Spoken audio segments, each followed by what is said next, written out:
là là. Je vais faire.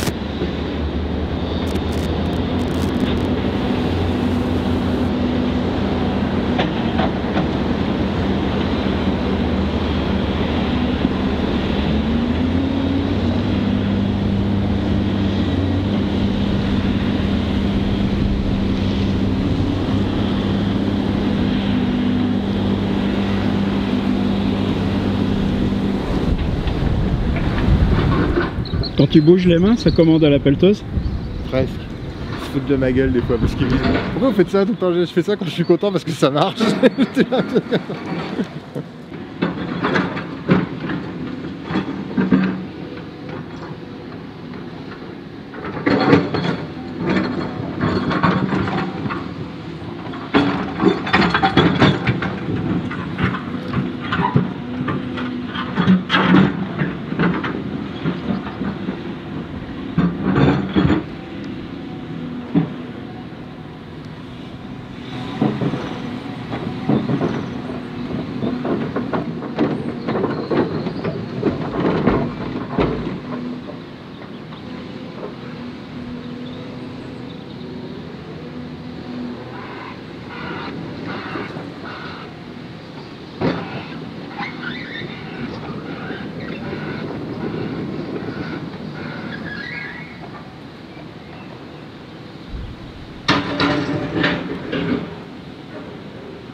T'as combien d'heures?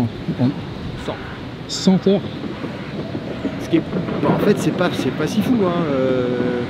T'as commencé quand? Septembre, octobre, novembre, décembre, janvier, février, mars, avril, 7 mois.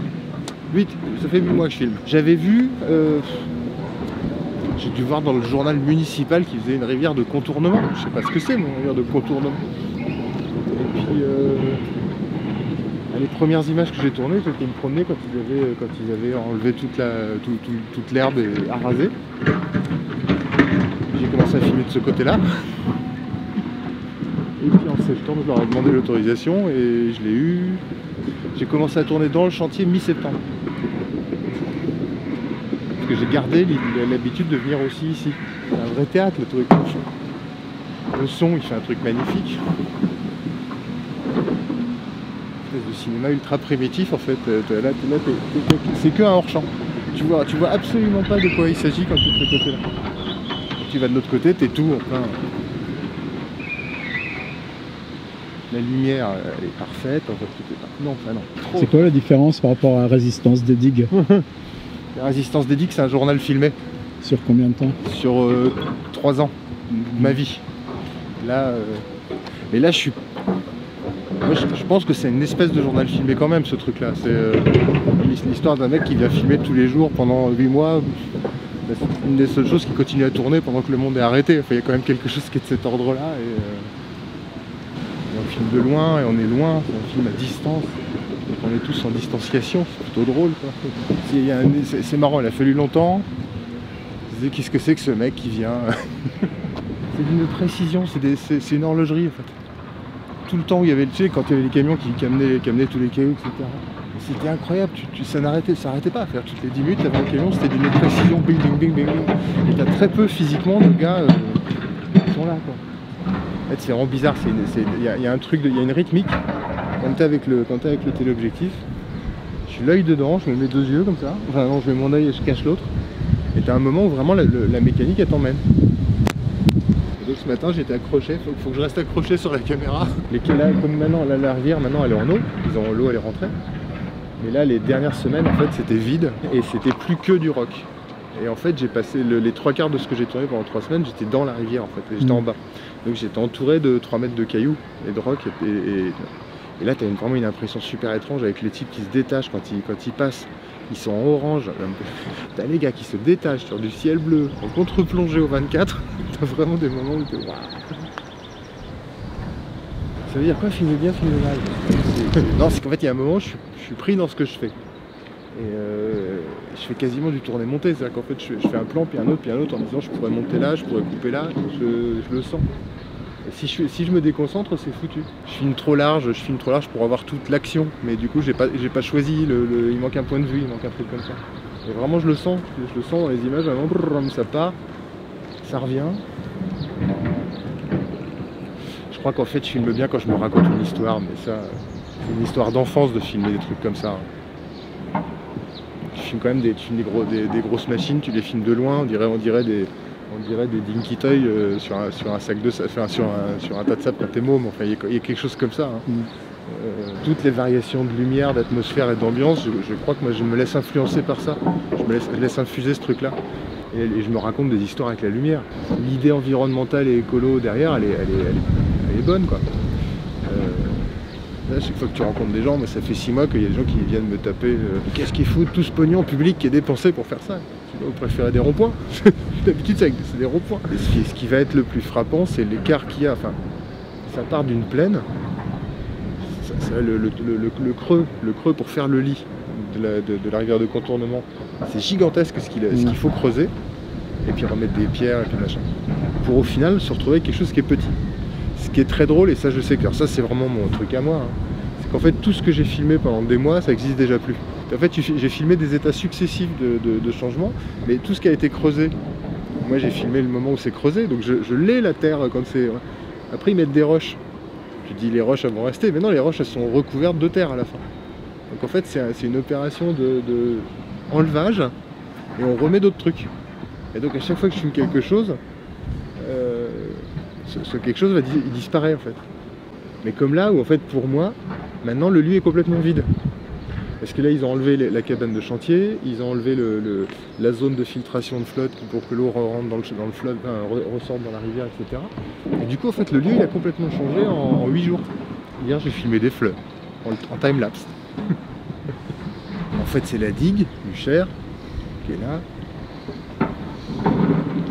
Tout ça c'est de la zone inondable, donc t'as rien, loin. Il y a 2 ou 3 maisons sur la digue, sur la route qui est la digue là-bas, que j'aime bien, qui sont vraiment très loin, qui me servent de point de repère. Le fond il se noie, c'est toujours un peu brumeux ici la lumière, hein. C'est jamais une lumière qui est complètement définie. Donc ça peut être très coupant, très précis au premier plan les bécanes, mais au fond t'as toujours cette espèce de truc un peu voilé. Quand tu passes 3 heures là-dedans, c'est fatigant, c'est quand même très concentré, je bosse que en fixe, donc il faut vraiment que mon plan il soit impeccable et qu'après ça tourne, qu'après je me déplace vite, faut quand même, c'est quand même compliqué de se débrouiller avec les bécanes parce qu'elles passent beaucoup, ça te passe vraiment pas loin. Et en fait là je sais que c'est ça que je mets en route, la petite machine à mélancolie. Je filme la dernière fois de chaque truc en fait. J'ai filmé les terrassiers qui mettent non, je suis passé aux petits cailloux. Ça part de blocs comme ça, et puis là on est sur les derniers trucs, sur les seuils, ils remettent des tout petits cailloux comme ça. Alors maintenant je vais filmer des gros plans sur ces petits cailloux. Bonjour.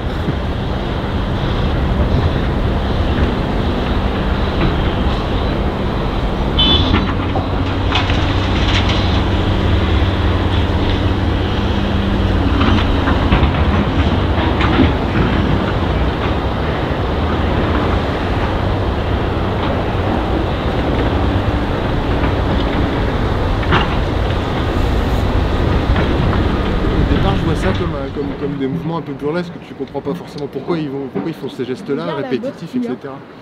Et puis quand tu commences à saisir, parce que j'ai c'est de passer du burlesque à la compréhension, et de te dire d'accord, après là je vois vraiment des gens qui travaillent, et de passer de l'un à l'autre. Et les sons, attends, les caméras. Ah ouais, là-bas, là. Les pelleteuses, elles pleurent, elles crient, elles s'ébrouent, elles font tout un tas de machin. La moitié du son là. Une grosse bête. C'est ça, c'est la très grosse qui est là-bas. C'est un bruit mais incroyable.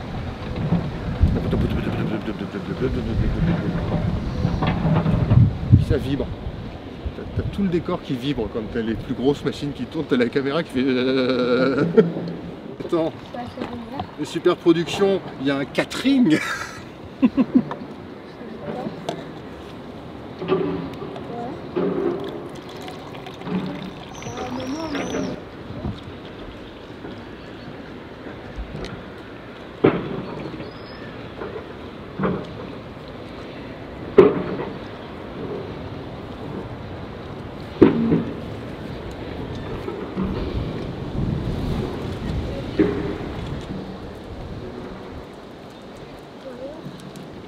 il faut quasiment au moins, faut presque le temps de tournage maintenant. Il y a 8 mois de tournage, il faudrait quasiment se dire, et c'est à peu près. Non, et déjà, ça serait très court. Oui, il faut un peu oublier les images. Puis les films, chez moi, il y a ce truc bizarre. J'en tourne plusieurs à la fois, alors c'est un peu bizarre, mais il faut quand même que je récupère une chronologie. Donc le journal filmé que j'ai à monter, il parle d'avant, il faut qu'il soit fini quand même, pour que je puisse attaquer celui-là. Celui-là, c'est le film du présent.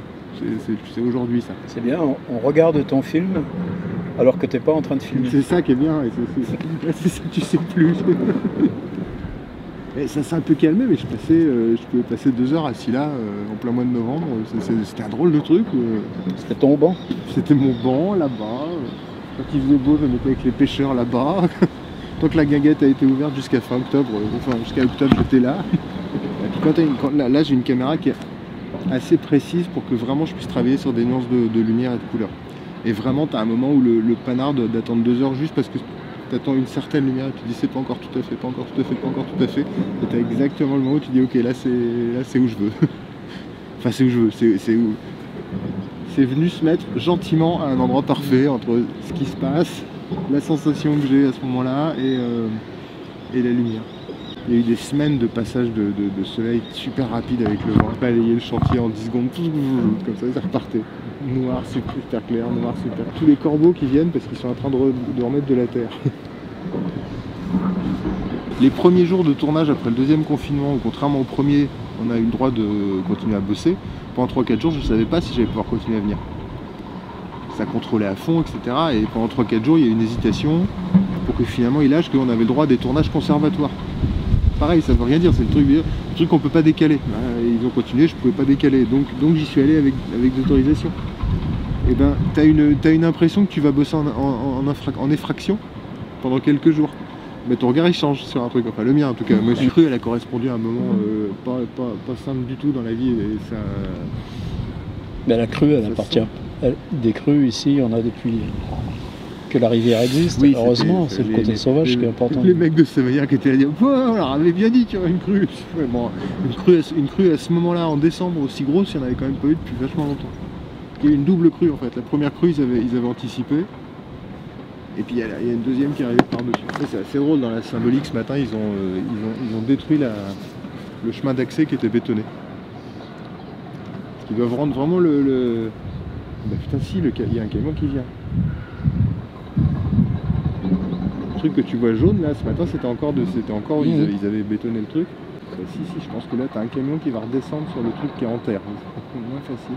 À tous les moments où vraiment ça fait des passages d'une machine sur l'autre, etc., le fait c'est qu'ils passent leur temps à reculer pour que t'en aies une qui passe, pour que t'en aies une qui... Là, les conducteurs qui ont travaillé, je pense que c'est plutôt des super bons en plus. C'est quand même hyper acrobatique le nombre de fois où les gars ils tournent avec elle est comme ça la pelle et puis ils se redressent. Ah ouais, là je le vois bien le camion là. Ouais. Et bah si, il va dégager de la caillasse mais en haut. Je suis a priori pas très familier de la question des travaux, des grands travaux publics quoi. Et j'avais l'impression qu'en fait chacun travaillait sur un truc spécifique et qui était particulièrement super fort. T'as le cascadeur, l'artiste, le plus bourrin qui va vraiment chercher les trucs un peu durs. Il y en a, j'avais vraiment l'impression qu'ils faisaient des dessins sur le sable avec le godet. Mais vraiment, t'as des tas de plans, le truc fait comme ça caresse le truc, ça te fait du land art provisoire, ça durait 2 heures, après on mettait une couche de quelque chose. T'avais l'impression que le type, il fignolait super bien. Ce qui est vraiment scotchant, c'est quand les quelques fois où je suis venu à l'ouverture du chantier le matin. Normalement, le chef de chantier, il arrive et puis il leur dit, tu fais ça, toi tu fais ça, puis aujourd'hui on fait ça, etc. Et en fait, quand ça arrive, ils se mettent chacun dans une machine et c'est parti. Monsieur de l'autre côté qui est en fauteuil qui m'a raconté, c'était super beau, il y a 3-4 jours il est venu me voir et il m'explique son enfance, il habite là depuis toujours, et il m'explique son enfance sur les différents endroits où il se baignait. Le barrage il plongeait, il y avait un trou au milieu qui était dangereux, qui fait que les pompiers venaient tous les jours, enfin, toutes les semaines il y avait un corps, etc. Et en fait tout se raconterait entre la plage et le barrage, et ce monsieur il est en fauteuil. Et il me racontait tout ça, et on est resté une demi-heure, il m'a dit je vous embête, je dis ah ben non mais vraiment moi je trouve ça bien. Je filme pour discuter avec des gens aussi, ça pourrait être plein de films, à un moment tu te dis, faire un film c'est d'essayer de ce que tu mets pas. Après ce que ça va être le film je sais pas, mais en tout cas il y a des choix que j'ai pris de ne pas filmer, pas d'explication, pas d'entretien, pas de trucs comme ça. Enfin, l'idée c'était, moi j'aime bien quand j'arrive à peu près à ce rapport là, c'est-à-dire qu'en fait je viens travailler, ils sont en train de travailler. Donc en fait, on est chacun avec nos outils, on bosse quoi. Il y avait l'ouverture de cette putain de digue, c'est quand même assez beau, c'est-à-dire que le moment où tu es dedans, et où le mec, le dernier coup de pelle, je craque, et t'as toute la flotte qui est rentrée.